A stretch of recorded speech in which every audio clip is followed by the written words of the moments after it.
अस्सलाम वालेकुम dear student. Second year biology में हम होम्योस्टेसिस के बारे में पढ़ रहे थे और लास्ट वीडियो में हमने होम्योस्टेसिस का इंट्रोडक्शन देखा था और होम्योस्टेसिस को हमने एक इजी सी एग्जांपल के ज़रिए समझा था।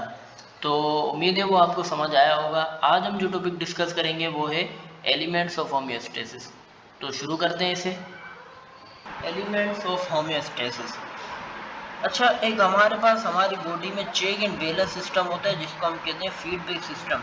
ये ऐसा सिस्टम है कि जो हमारी बॉडी में सब कुछ चेक कर रहा होता है कि कंडीशन सारी सही है, नॉर्मल है, और अगर कुछ हमारी बॉडी में कमी ज़्यादती हो रही होती है तो ये उससे बैलेंस करने का काम भी करता है। इसे हम कहते हैं फीडबैक सिस्टम। ये सिस्टम तीन चीज़ों पर कंसिस्ट होता है। एक होते हैं रिसेप्टर, दूसरा होता है कंट्रोल सेंटर, तीसरा होता है हमारे पास इफेक्टर। रिसेप्टर क्या होते हैं? ये कोई भी इन्वायरमेंट के चेंज को डिटेक्ट करते हैं। हमारी बॉडी में ऐसे रिसेप्टर लगे होते हैं कि जो अगर कोई भी इन्वायरमेंट में चेंज आ रहा होता है तो ये उसे रिसेप्ट करते हैं। और कंट्रोल सेंटर क्या होता है? हमारा ब्रेन होता है। हमारे ब्रेन और स्पाइनल कॉर्ड, इसको हम कहते हैं कंट्रोल सेंटर। ये जो रिसेप्टर कुछ भी रिसेप्ट करते हैं तो वो कंट्रोल सेंटर को भेजते हैं, और कंट्रोल सेंटर क्या करता है? एक मैसेज जनरेट करता है, एक इफेक्ट जनरेट करता है और इफेक्टर को भेजता है। ठीक है। और इफेक्टर हमारे पास क्या हो सकते हैं? वो कोई भी एंडोक्राइन ग्लैंड हो सकता है या फिर कोई भी हमारा मसल हो सकता है। ठीक है। जैसे हम पिछली एग्जांपल को देखें जो हमने टेम्परेचर के ऊपर ली थी कि अगर हमारा टेम्परेचर बढ़ रहा है तो ये स्वेटिंग होती है। तो ये स्वेटिंग कैसे हुई? हमारी बॉडी में रिसेप्टर लगे हुए थे, उन्होंने रिसेप्ट किया कि हमारी बॉडी का टेम्परेचर बढ़ रहा है, उन्होंने कंट्रोल सेंटर को भेजा। कंट्रोल सेंटर ने क्या किया?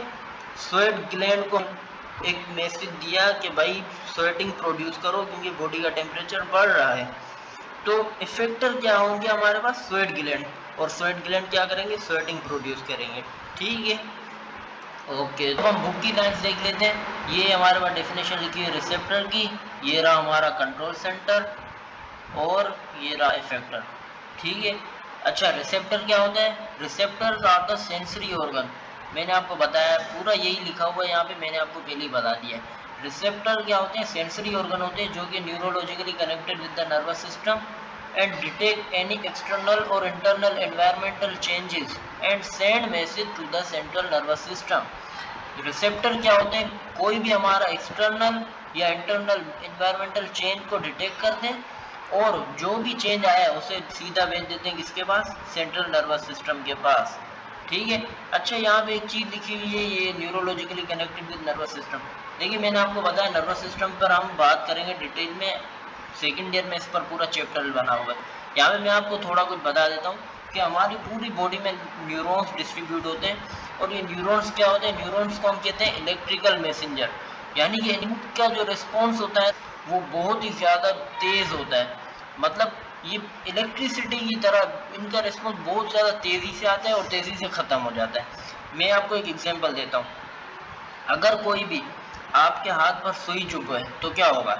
आप क्या करेंगे? फ़ौरन से अपना हाथ पीछे करेंगे। क्या करेंगे?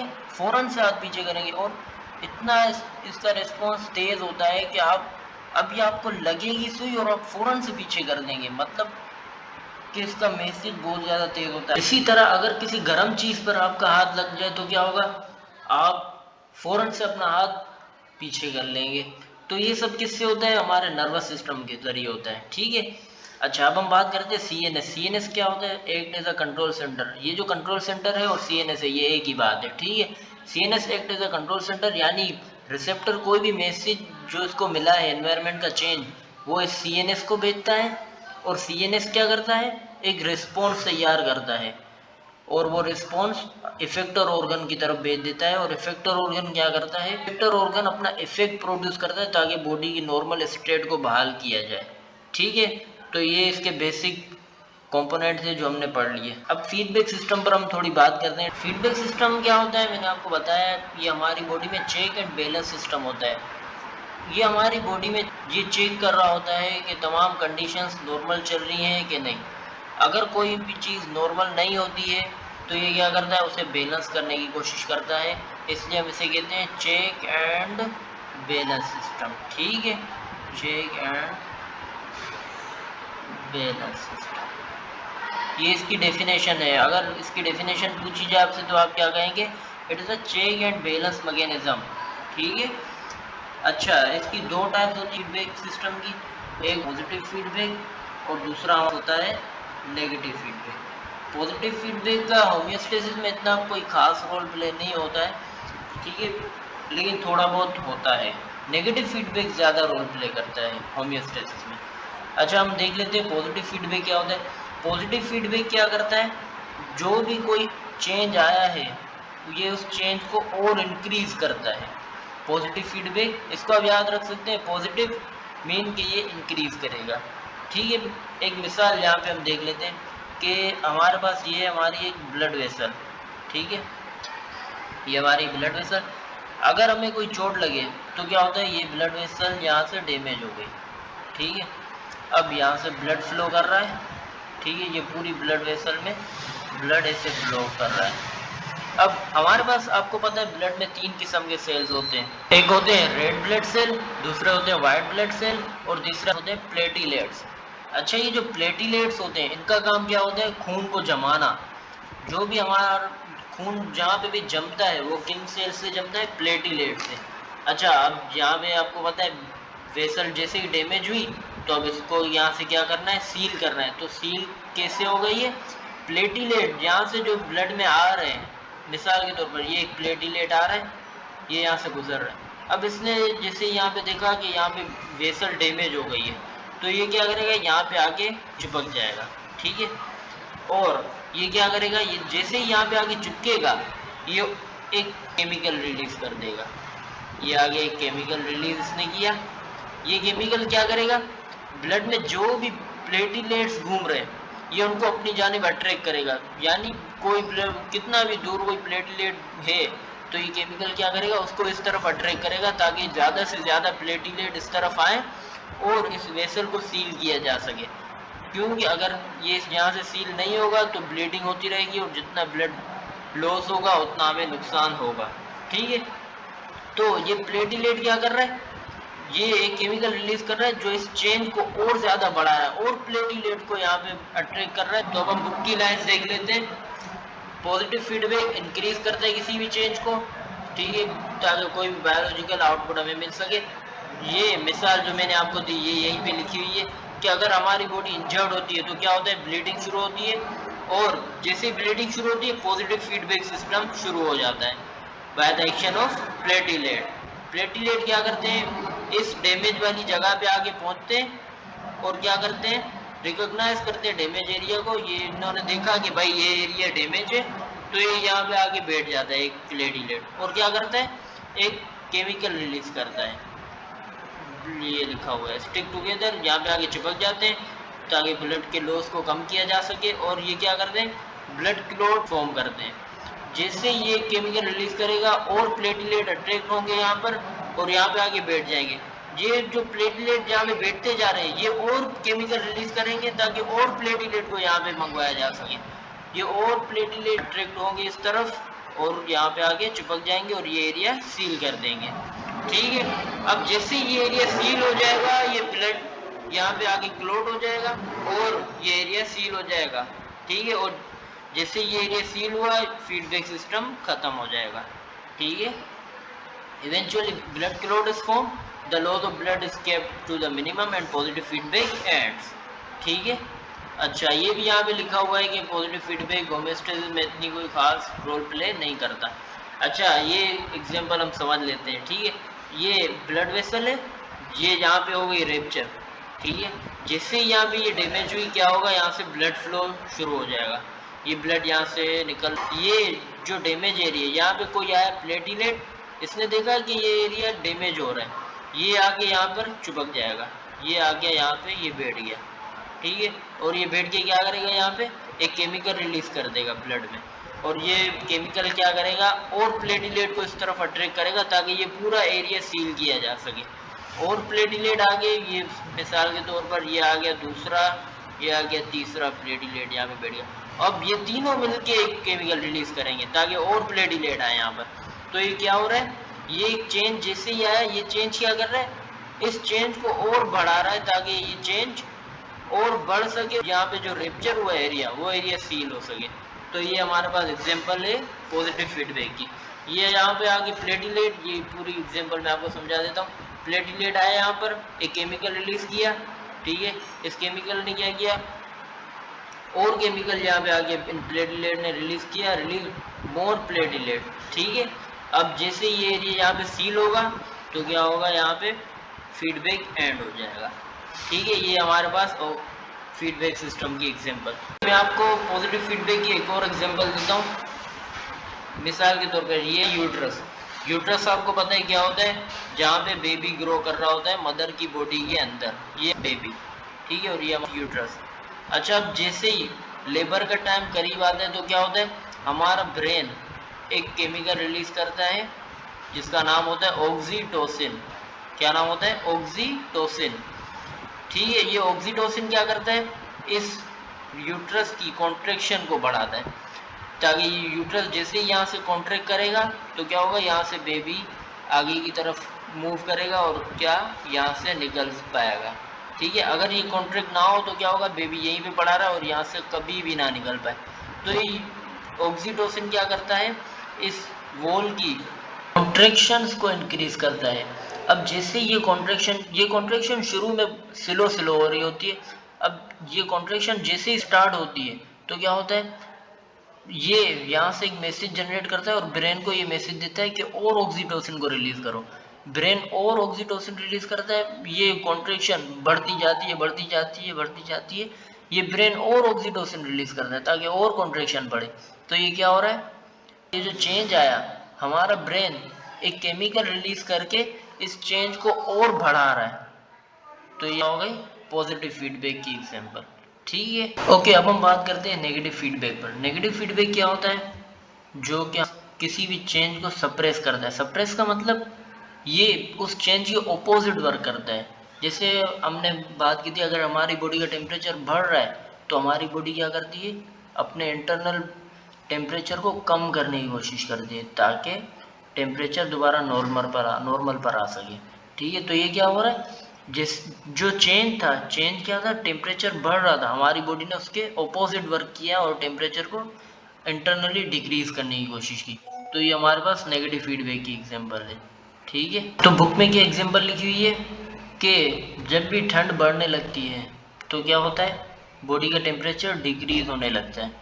अब बॉडी का टेम्परेचर अगर डिक्रीज हो रहा है तो ये भी बॉडी के लिए नुकसानदेह होता है, और बॉडी क्या करती है, अपने इंटरनल टेम्परेचर को इंक्रीज करने की कोशिश करती है ताकि जो टेम्परेचर बाहर डिक्रीज हो रहा है बॉडी में टेम्परेचर इंक्रीज हो और टेम्परेचर नॉर्मल रहे, ठीक है। तो बॉडी किस तरह से करती है अपना टेम्परेचर नॉर्मल, शिवरिंग शुरू होती है हमारी बॉडी में। देखिए हमारी बॉडी है ये, यहाँ पर लगे हुए हैं रिसेप्टर बॉडी पर। जैसे ही रिसेप्टर ने रिसीव किया कि टेम्परेचर कम हो रहा है, रिसेप्टर ने मैसेज भेजा हमारे ब्रेन को, ठीक है। और ब्रेन ने देखा भाई टेम्परेचर कम हो रहा है तो ब्रेन ने एक मैसेज जनरेट किया हमारे मसल्स को। अब हमारे मसल्स ने क्या किया, शिवरिंग शुरू कर दिया। हमें शिवरिंग क्यों होती है सर्दियों में, शिवरिंग से हमारी बॉडी में हीट जनरेट होती है, और बॉडी में हीट जनरेट होने का मतलब बॉडी का टेम्परेचर बढ़ाना। और अगर बॉडी का टेम्परेचर बढ़ रहा है, बाहर टेम्परेचर कम है, बॉडी का टेम्परेचर बढ़ रहा है, अब बॉडी उतना टेम्परेचर बढ़ाती है जिससे ये टेम्परेचर दोबारा पे नॉर्मल आ सके, ठीक है। ओके, हमारे पास एक सेट पॉइंट होता है, इस पर हम ये जो मिसाल दी हुई इस पर हम बात कर लेंगे। तो देख लेते हैं इसे हम। ये हमारे पास है नॉर्मल टेम्परेचर है, ठीक है। नॉर्मल टेम्परेचर आपको पता होना चाहिए, ये हमारे पास 98.6 फ़ारेनहाइट या फिर 37 डिग्री सेंटीग्रेड, ठीक है। 37 डिग्री सेंटीग्रेड या फिर 98.6 फ़ारेनहाइट। जो हम अक्सर बुखार देख रहे होते हैं 101 102, वो हम फ़ारेनहाइट में देख रहे होते हैं, सेंटीग्रेड वो नहीं होता है, ठीक है। अगर सेंटीग्रेड में 100 हो जाए तो उसका तो मतलब आपको पता है कितना पहुंच जाएगा, ठीक है। अब एक एग्जाम्पल है, अगर टेम्परेचर नॉर्मल से बढ़ जाए बाहर का, या फिर नॉर्मल टेम्परेचर से बाहर का टेम्परेचर कम होने लगे तो क्या चेंज आएंगे। पहले हम बात कर लेते हैं, अगर बाहर का टेम्परेचर बढ़ रहा है तो क्या होगा। जैसे बाहर का टेम्परेचर बढ़ रहा है तो गर्मी बढ़ रही है। अब जैसे ही बाहर गर्मी बढ़ने लगी हमारी बॉडी की ये सेंसर, सॉरी ये यहाँ पे बनाया हुआ है इन्होंने ब्रेन, या ब्रेन नहीं होता है, कोई भी रिसेप्टर होता है, ये दोनों इमेजेस लगाई हुई है ब्रेन की, ये रिसेप्टर होता है कोई भी, ठीक है। अब जैसे ही गर्मी बढ़ने लगी, हमारी बॉडी में सेंसर लगे थे, उन्होंने सेंस किया और ये सेंस करके मैसेज भेजा हमारे ब्रेन को, ठीक है। हमारे ब्रेन ने देखा कि भाई सेट पॉइंट जो है वो 98.6 है और टेम्परेचर इससे बढ़ रहा है, तो ये क्या करेगा, इफेक्ट प्रोड्यूस करेगा। और इफेक्ट क्या हो सकता है इसका, ब्लड वेसल डायलेट होने लगेंगी और स्वेट ग्लैंड सीक्रेट करने लगी, ठीक है। ब्लड वेसल डायलेट क्यों होगी, मैं आपको बता देता हूँ। ये हमारे पास ब्लड वेसल, मिसाल के तौर पर हमारे ब्लड वेसल पहले इतनी थी, जैसे ही टेम्परेचर बढ़ा तो हमारे ब्लड वेसल का वॉल्यूम इतना हो गया। अब इसमें जो ब्लड फ्लो कर रहा था वो कम था, अब जैसे ही इसका वॉल्यूम बढ़ा तो यहाँ पर ज़्यादा ब्लड आने लगेगा, ठीक है। ज़्यादा ब्लड आएगा तो ब्लड की जो हीट है वो हम बॉडी से बाहर भेज सकते हैं। ये जो वेसल डायलेट होती है वो हमारी स्किन की जो ब्लड वेसल होती है, जो स्किन के करीब करीब होती है, वो वेसल डायलेट होती है ताकि डायरेक्ट ये जो ब्लड की हीट है वो बॉडी से बाहर जा सके। अब जैसे ही बॉडी से हीट बाहर जाएगी तो बॉडी का टेम्परेचर कम होगा और ओवरऑल टेम्परेचर हमारी बॉडी का दोबारा से 98.6 फ़ारेनहाइट पर आ जाएगा, नॉर्मल हो जाएगा, ठीक है। और ये क्या हो गया, हमारा नेगेटिव फीडबैक। ओके, इसके अलावा हमें स्वेटिंग होने लगती है। स्वेटिंग क्यों होती है ये मैंने आपको बताया। स्वेटिंग इसलिए होती है कि जब स्वेटिंग हमारी बॉडी में प्रोड्यूस होने लगती है, ये बाहर पूरे में स्वेटिंग होने लगती है, तो स्वेटिंग से क्या होता है, बॉडी का इंटरनल टेम्परेचर कूल डाउन किया जाता है ताकि बॉडी का टेम्परेचर नॉर्मल किया जा सके, ठीक है। ये हमारे पास एग्जाम्पल किसकी है, नेगेटिव फीडबैक की। अब हम देख लेते हैं अगर बाहर का टेम्परेचर नॉर्मल टेम्परेचर से कम हो तो क्या होगा। तो बाहर का टेम्परेचर कम होने का मतलब कि ठंड बढ़ रही है, ठंड जैसे ही बढ़ेगी तो हमारी बॉडी में जो रिसेप्टर लगे हैं, ये यहाँ पे भी ब्रेन बना हुआ है, ये रिसेप्टर होते हैं कि हमारी पूरी बॉडी पर ऐसे रिसेप्टर लगे होते हैं जो कि डिटेक्ट कर रहे होते हैं। अब जैसे ही ठंड बढ़ने लगती है तो हमारे रिसेप्टर ऐसे डिटेक्ट करते हैं और इस चेंज का मैसेज हमारे ब्रेन तक पहुँचाते हैं। ब्रेन देखता है कि भाई जो सेट पॉइंट है टेम्परेचर का वो तो 98.6 है और ये टेम्परेचर कम होने लगा है, तो टेम्परेचर कम होता है तो बॉडी क्या करती है, इंटरनली टेम्परेचर बढ़ाने लगती है। और टेम्परेचर बढ़ाती कैसे, एक तो शिवरिंग के ज़रिए, जब हमारे मसल शिवरिंग शुरू कर दें तो क्या होता है कि हीट प्रोड्यूस होती है इससे। इसके अलावा क्या होता है, हमारी ब्लड वेसल कॉन्स्ट्रिक्ट होने लगती है।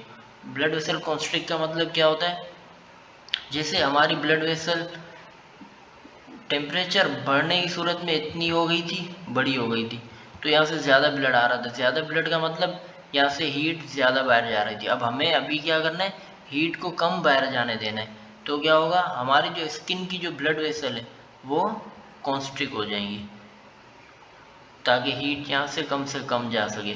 और जैसे यहाँ से ब्लड यहाँ से कम आएगा तो हीट भी यहाँ से कम जाएगी, ठीक है। इसके अलावा स्वेट ग्लैंड इनएक्टिव हो जाएंगी क्योंकि अभी हमें स्वेटिंग नहीं होगी, क्योंकि हमें बॉडी को कूल डाउन तो करना नहीं है, इसलिए हमें सर्दियों में स्वेटिंग नहीं होती है। इसके अलावा हमारे हेयर्स इरेक्ट हो जाते हैं। हेयर्स इरेक्ट क्यों होते हैं, देखिए कुछ एनिमल्स ऐसे होते हैं कि जिनकी पूरी बॉडी हेयर से ढकी होती है, जैसे भालू वगैरह, इनकी पूरी बॉडी पर ऐसे हेयर्स होते हैं। और सर्दियों में क्या होता है, ये हेयर्स इनके इरेक्ट हो जाते हैं, खड़े हो जाते हैं। और ये एयर जैसे ही यहाँ पे इनकी बॉडी पर लगती है तो क्या होता है, ये जो इनके बाल खड़े हैं ये इस एयर को ट्रैप कर लेते हैं यहीं पर, और ये एयर इनकी बॉडी पर कम से कम लगती है। तो हमारी बॉडी भी यही करने की कोशिश करती है कि जो हमारी बॉडी पर बाल हैं ये खड़े हो जाते हैं ताकि एयर हमारी बॉडी पर कम से कम लग सकते हैं। ये एयर यहीं पे बाल जो होते हैं वो ट्रैप कर लेते हैं और एयर कम से कम हमारी इस बॉडी पर लगती है, ठीक है। अच्छा, ये भी हमारे पास क्या है, नेगेटिव फीडबैक की एग्जांपल है, ठीक है। तो ये हमने दोनों एग्जांपल देख ली, ठीक है। तो आज यहीं तक रखते हैं, आगे हम ऑस्मो रेगुलेशन वगैरह पर अगली वीडियो में बात कर लेंगे। अच्छा, मैं चैप्टर वाइज सारी प्लेलिस्ट बना दूंगा, तमाम टॉपिक एक एक चैप्टर की अलग अलग प्लेलिस्ट बना दूंगा ताकि आपको आसानी से मेरी वीडियोस मिल सकें, ठीक है।